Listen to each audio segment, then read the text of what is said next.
एक बार की बात है, एक गांव में रामू नाम का किसान अपनी पत्नी के साथ रहता था। उसके पास में 2 बैल और अपना एक छोटा सा खेत था, जिस पर वह रात दिन मेहनत करता था, तब कहीं जाकर उसे खाने जितना अनाज उगा पाता।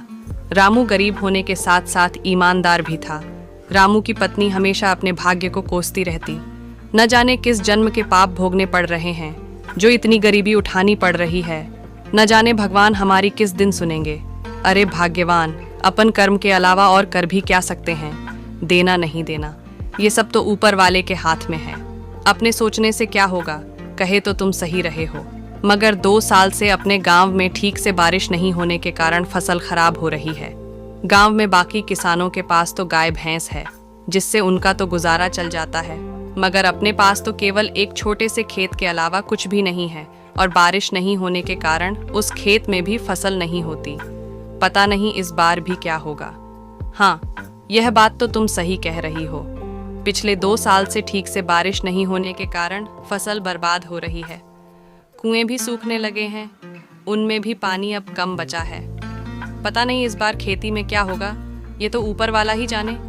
चलो भाग्यवान, अब मैं चलता हूँ। रामू रोज की तरह अपने दोनों बैलों को लेकर अपने खेत की ओर निकल पड़ता है। रामू भले ही गरीब था, मगर बहुत ईमानदार था।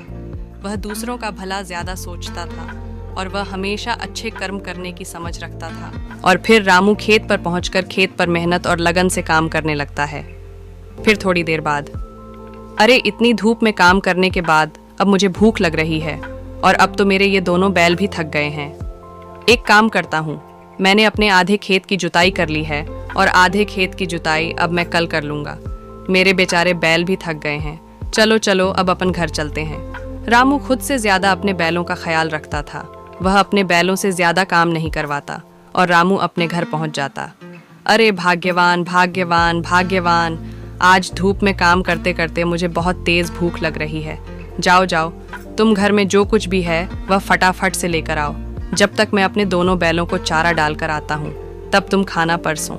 इतने ही बीच में उन्हें एक आवाज़ सुनाई देती है। ये किसकी आवाज़ है?